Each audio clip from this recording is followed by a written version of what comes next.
A young fellow, a tobacco peddler by trade, was on his way from Morristown, where he had dealt largely with the deacon of the Shaker settlement, to the village of Parker's Falls, on Salmon River. He had a neat little cart painted green, with a box of cigars depicted on each side panel, and an Indian chief holding a pipe and a golden tobacco stalk on the rear.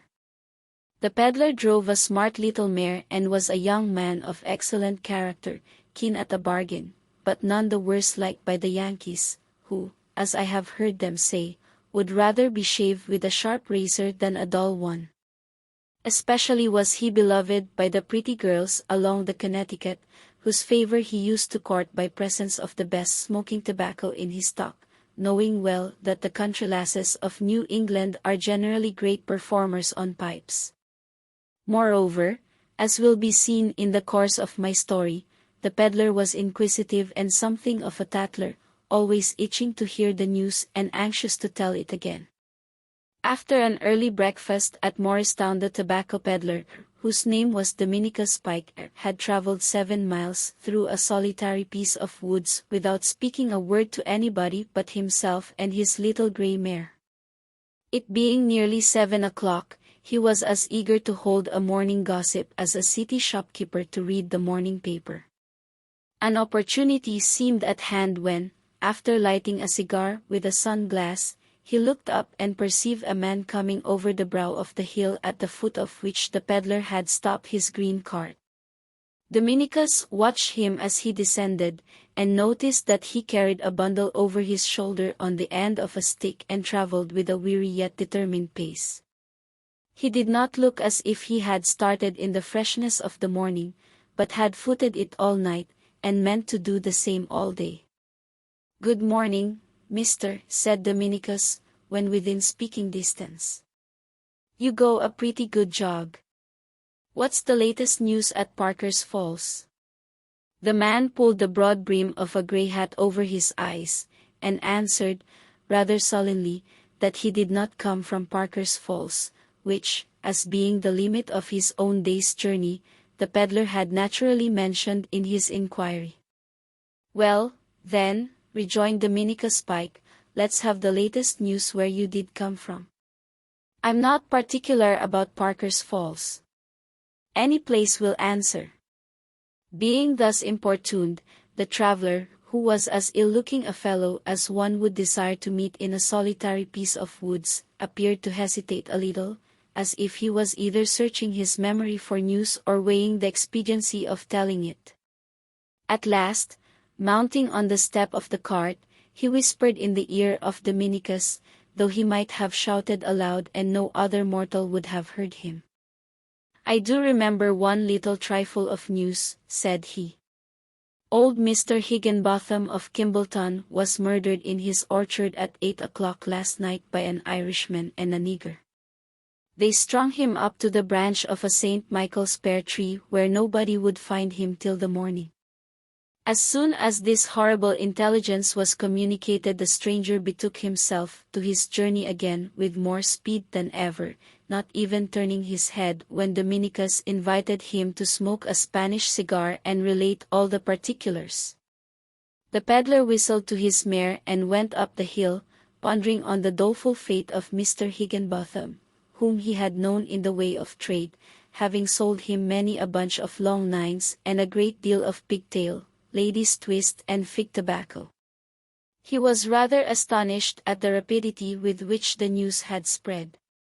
Kimbleton was nearly 60 miles distant in a straight line. The murder had been perpetrated only at 8 o'clock the preceding night, yet Dominicus had heard of it at 7 in the morning, when, in all probability, poor Mr. Higginbotham's own family had but just discovered his corpse hanging on the St. Michael's pear tree.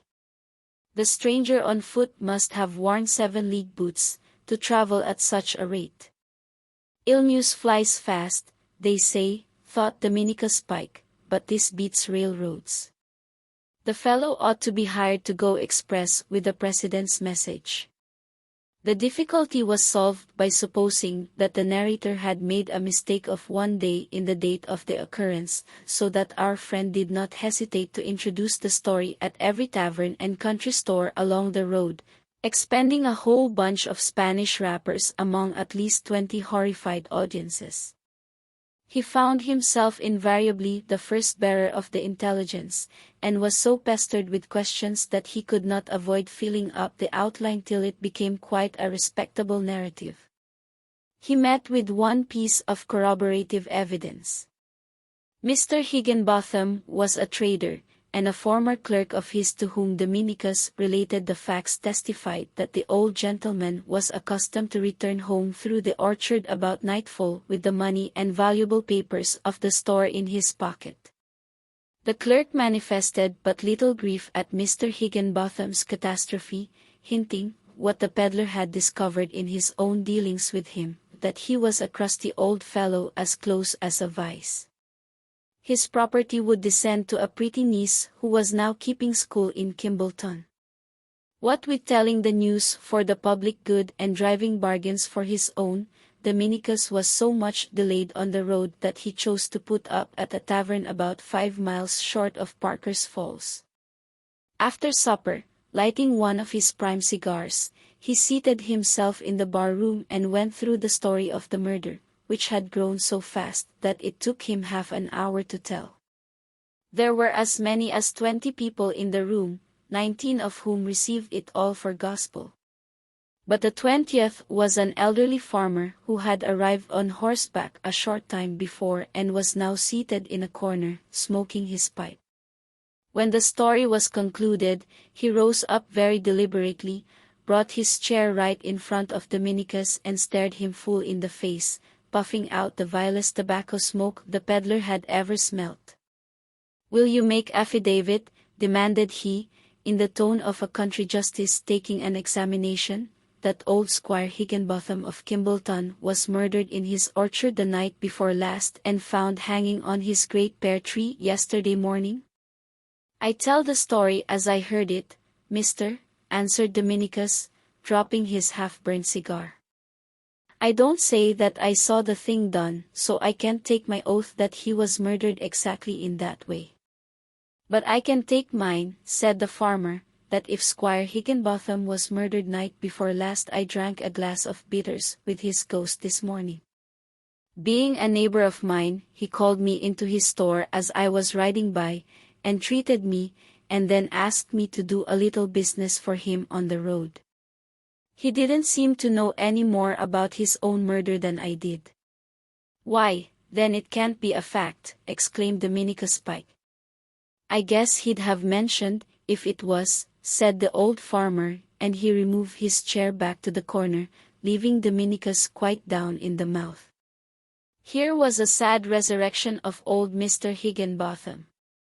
The peddler had no heart to mingle in the conversation any more, but comforted himself with a glass of gin and water and went to bed, where all night long he dreamed of hanging on the St. Michael's pear tree. To avoid the old farmer, whom he so detested that his suspension would have pleased him better than Mr. Higginbotham's, Dominicus rose in the grey of the morning, put the little mare into the green cart and trotted swiftly away toward Parker's Falls. The fresh breeze, the dewy road and the pleasant summer dawn revived his spirits, and might have encouraged him to repeat the old story had there been anybody awake to bear it, but he met neither ox-team, light wagon, chaise, horseman nor foot traveler till, just as he crossed Salmon River, a man came trudging down to the bridge with a bundle over his shoulder, on the end of a stick. "Good morning, mister," said the peddler, reining in his mare. "If you come from Kimbleton or that neighborhood, maybe you can tell me the real fact about this affair of old Mr. Higginbotham. Was the old fellow actually murdered 2 or 3 nights ago by an Irishman and a nigger?" Dominicus had spoken in too great a hurry to observe at first that the stranger himself had a deep tinge of Negro blood. On hearing this sudden question, the Ethiopian appeared to change his skin, its yellow hue becoming a ghastly white, while, shaking and stammering, he thus replied, "No, No. There was no colored man. It was an Irishman that hanged him last night at 8 o'clock. I came away at 7. His folks can't have looked for him in the orchard yet. Scarcely had the yellow man spoken, when he interrupted himself and, though he seemed weary enough before, continued his journey at a pace which would have kept the peddler's mare on a smart trot. Dominica stared after him in great perplexity. If the murder had not been committed till Tuesday night, who was the prophet that had foretold it in all its circumstances on Tuesday morning? If Mr. Higginbotham's corpse were not yet discovered by his own family, how came the mulatto, at above 30 miles distance, to know that he was hanging in the orchard, especially as he had left Kimbleton before the unfortunate man was hanged at all? These ambiguous circumstances, with the stranger's surprise and terror, made Dominicus think of raising a hue and cry after him as an accomplice in the murder, since a murder, it seemed, had really been perpetrated. But let the poor devil go, thought the peddler. I don't want his black blood on my head, and hanging the nigger wouldn't unhang Mr. Higginbotham. Unhang the old gentleman? It's a sin, I know, but I should hate to have him come to life a second time and give me the lie. With these meditations Dominicus Pike drove into the street of Parker's Falls, which, as everybody knows, is as thriving a village as 3 cotton factories and a slitting mill can make it. The machinery was not in motion and but a few of the shop doors unbarred when he alighted in the stable yard of the tavern and made it his first business to order the mare 4 quarts of oats. His second duty, of course, was to impart Mr. Higginbotham's Catastrophe to the hostler. He deemed it advisable, however, not to be too positive as to the date of the direful fact, and also to be uncertain whether it were perpetrated by an Irishman and a mulatto or by the son of Erin alone. Neither did he profess to relate it on his own authority or that of any one person, but mentioned it as a report generally diffused. The story ran through the town like fire among girdle trees, and became so much the universal talk that nobody could tell whence it had originated.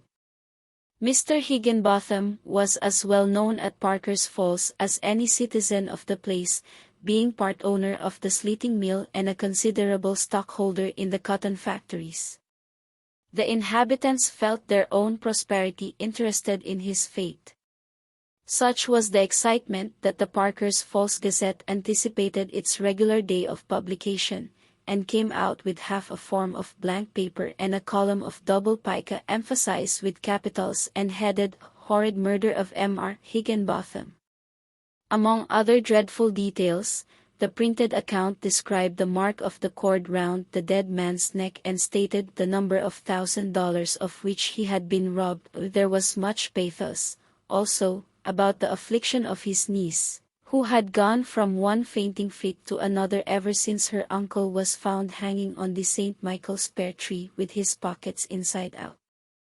The village poet likewise commemorated the young lady's grief in 17 stanzas of a ballad. The selectmen held a meeting, and in consideration of Mr. Higginbotham's claims on the town determined to issue handbills offering a reward of $500 for the apprehension of his murderers and the recovery of the stolen property. Meanwhile, the whole population of Parker's Falls, consisting of shopkeepers, mistresses of boarding houses, factory girls, millmen and schoolboys, rushed into the street and kept up such a terrible loquacity as more than compensated for the silence of the cotton machines, which refrained from their usual din out of respect to the deceased. Had Mr. Higginbotham cared about posthumous renown, his untimely ghost would have exulted in this tumult. Our friend Dominicus in his vanity of heart forgot his intended precautions, and, mounting on the town pump, announced himself as the bearer of the authentic intelligence which had caused so wonderful a sensation. He immediately became the great man of the moment, and had just begun a new edition of the narrative with a voice like a field preacher when the mail stage drove into the village street. It had traveled all night, and must have shifted horses at Kimbleton at 3 in the morning. "Now we shall hear all the particulars," shouted the crowd. The coach rumbled up to the piazza of the tavern followed by 1,000 people, for if any man had been minding his own business till then, he now left it at 6s and 7s to hear the news. The peddler, foremost in the race, discovered 2 passengers, both of whom had been startled from a comfortable nap to find themselves in the center of a mob. Every man assailing them with separate questions, all propounded at once. The couple were struck speechless. The one was a lawyer and the other a young lady. "Mr. Higginbotham! Mr. Higginbotham! Tell us the particulars about old Mr. Higginbotham," bawled the mob. "What is the coroner's verdict? Are the murderers apprehended? Is Mr. Higginbotham's niece come out of her fainting fits? Mr. Higginbotham! Mr. Higginbotham!" The coachman said not a word except to swear awfully at the hostler for not bringing him a fresh team of horses. The lawyer inside had generally his wits about him even when asleep. The first thing he did after learning the cause of the excitement was to produce a large red pocketbook. Meantime, Dominicus Pike, being an extremely polite young man, and also suspecting that a female tongue would tell the story as glibly as a lawyer's, had handed the lady out of the coach. She was a fine, smart girl, now wide awake and bright as a button, and had such a sweet, pretty mouth that Dominicus would almost as lief have heard a love tale from it as a tale of murder. "Gentlemen and ladies," said the lawyer to the shopkeepers, the millmen and the factory girls, "I can assure you that some unaccountable mistake, or, more probably, a wilful falsehood maliciously contrived to injure Mr. Higginbotham's credit, has excited this singular uproar. We passed through Kimbleton at 3 o'clock this morning, and most certainly should have been informed of the murder had any been perpetrated. But I have proof nearly as strong as Mr. Higginbotham's own oral testimony in the negative. Here is a note relating to a suit of his in the Connecticut courts which was delivered me from that gentleman himself. I find it dated at 10 o'clock last evening." So saying, the lawyer exhibited the date and signature of the note, which irrefragably proved either that this perverse Mr. Higginbotham was alive when he wrote it, or, as some deemed the more probable case of 2 doubtful ones, that he was so absorbed in worldly business as to continue to transact it even after his death.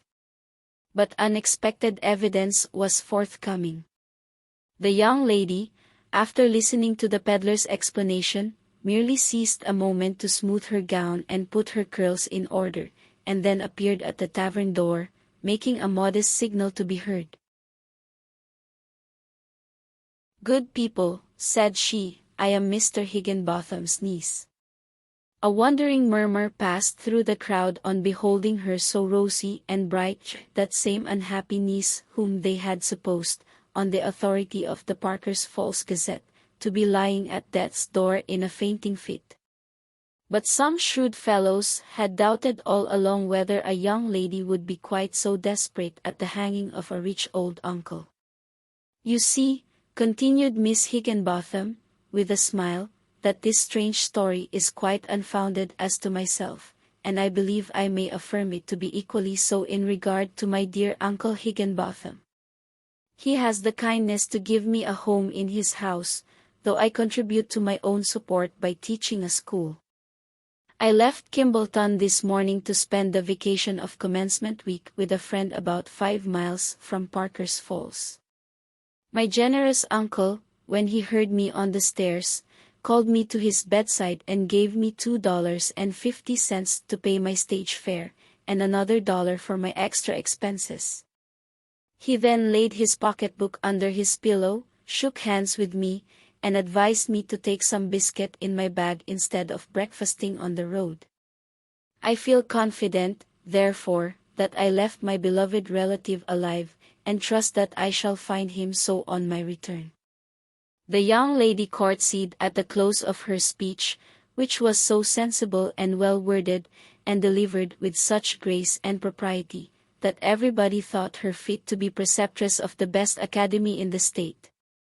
But a stranger would have supposed that Mr. Higginbotham was an object of abhorrence at Parker's Falls, and that a thanksgiving had been proclaimed for his murder, so excessive was the wrath of the inhabitants on learning their mistake.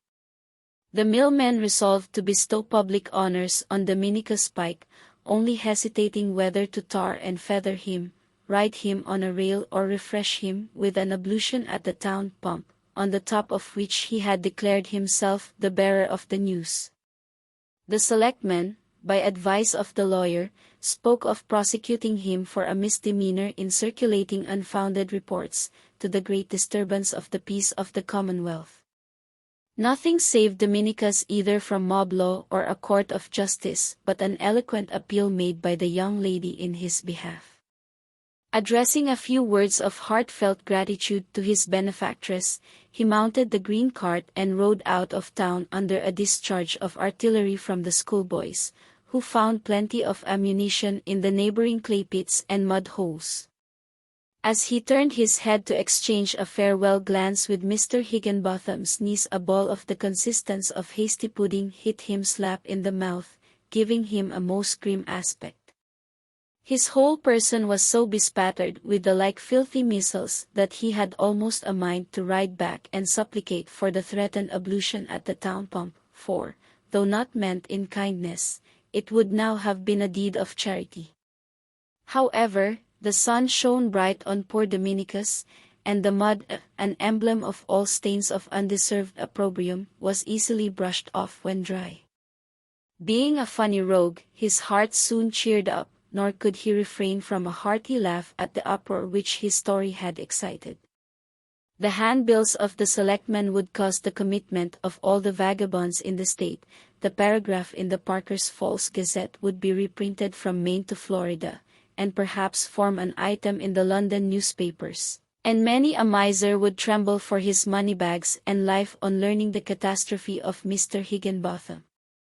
The peddler meditated with much fervor on the charms of the young schoolmistress, and swore that Daniel Webster never spoke nor looked so like an angel as Miss Higginbotham, while defending him from the wrathful populace at Parker's Falls.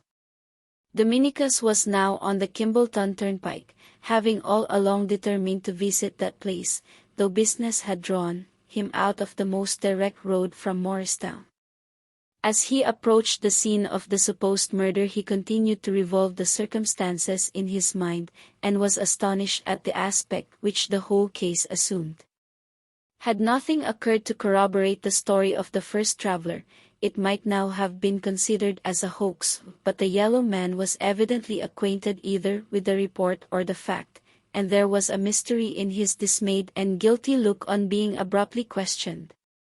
When to this singular combination of incidents it was added that the rumor tallied exactly with Mr. Higginbotham's character and habits of life, and that he had an orchard and a St. Michael's pear tree, near which he always passed at nightfall, the circumstantial evidence appeared so strong that Dominicus doubted whether the autograph produced by the lawyer, or even the niece's direct testimony, ought to be equivalent.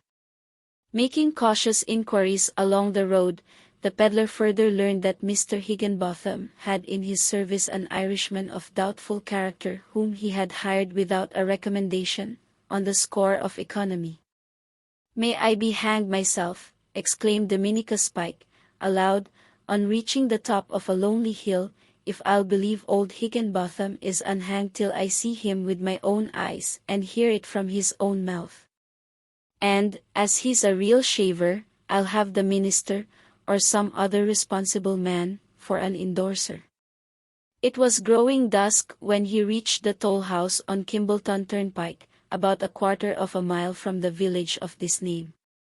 His little mare was fast bringing him up with a man on horseback who trotted through the gate a few rods in advance of him, nodded to the toll-gatherer and kept on towards the village. Dominicus was acquainted with the tollman, and while making change the usual remarks on the weather passed between them. "I suppose," said the peddler, throwing back his whiplash to bring it down like a feather on the mare's flank. "You have not seen anything of old Mr. Higginbotham within a day or two?" "Yes," answered the toll-gatherer, "he passed the gate just before you drove up, and yonder he rides now, if you can see him through the dusk. He's been to Woodfield this afternoon, attending a sheriff's sale there. The old man generally shakes hands and has a little chat with me, but tonight he nodded, as if to say, 'Charge my toll,' and jogged on, for, wherever he goes, he must always be at home by 8 o'clock. "So they tell me," said Dominicus. "I never saw a man look so yellow and thin as the squire does," continued the toll-gatherer. "Says I to myself tonight, he's more like a ghost or an old mummy than good flesh and blood." The peddler strained his eyes through the twilight, and could just discern the horseman now far ahead on the village road.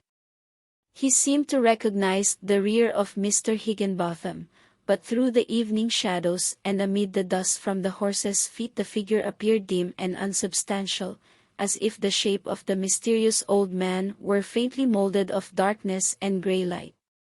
Dominicus shivered. "Mr. Higginbotham has come back from the other world by way of the Kimbleton turnpike," thought he. He shook the reins and rode forward, keeping about the same distance in the rear of the grey old shadow till the latter was concealed by a bend of the road. On reaching this point the peddler no longer saw the man on horseback, but found himself at the head of the village street, not far from a number of stores and 2 taverns clustered round the meeting-house steeple. On his left was a stone wall and a gate, the boundary of a woodlot beyond which lay an orchard, farther still a mowing field, and last of all a house. These were the premises of Mr. Higginbotham, whose dwelling stood beside the old highway, but had been left in the background by the Kimbleton turnpike. Dominicus knew the place, and the little mare stopped short by instinct, for he was not conscious of tightening the reins. "For the soul of me, I cannot get by this gate," said he, trembling. "I never shall be my own man again till I see whether Mr. Higginbotham is hanging on the St. Michael's pear tree." He leaped from the cart, gave the rein a turn round the gate-post, and ran along the green path of the woodlot as if old Nick were chasing behind. Just then the village clock tolled 8, and as each deep stroke fell Dominicus gave a fresh bound and flew faster than before, till, dim in the solitary center of the orchard, he saw the fated pear tree. One great branch stretched from the old contorted trunk across the path and threw the darkest shadow on that one spot. But something seemed to struggle beneath the branch. The peddler had never pretended to more courage than befits a man of peaceable occupation, nor could he account for his valor on this awful emergency. Certain it is, however, that he rushed forward, prostrated a sturdy Irishman with the butt end of his whip, and found, not, indeed, hanging on the St. Michael's pear tree, but trembling beneath it with a halter round his neck, the old identical Mr. Higginbotham. "Mr. Higginbotham," said Dominicus, tremulously, "you're an honest man, and I'll take your word for it. Have you been hanged, or not? If the riddle be not already guessed, a few words will explain the simple machinery by which this coming event was made to cast its shadow before. 3 men had plotted the robbery and murder of Mr. Higginbotham. 2 of them successively lost courage and fled, each delaying the crime one night by their disappearance. The third was in the act of perpetration, when a champion, blindly obeying the call of fate, like the heroes of old romance, appeared in the person of Dominicus Pike. It only remains to say that Mr. Higginbotham took the peddler into high favor, sanctioned his addresses to the pretty schoolmistress, and settled his whole property on their children, allowing themselves the interest. In due time the old gentleman capped the climax of his favors by dying a Christian death in bed, since which melancholy event, Dominicus Pike has removed from Kimbleton and established a large tobacco manufactory in my native village.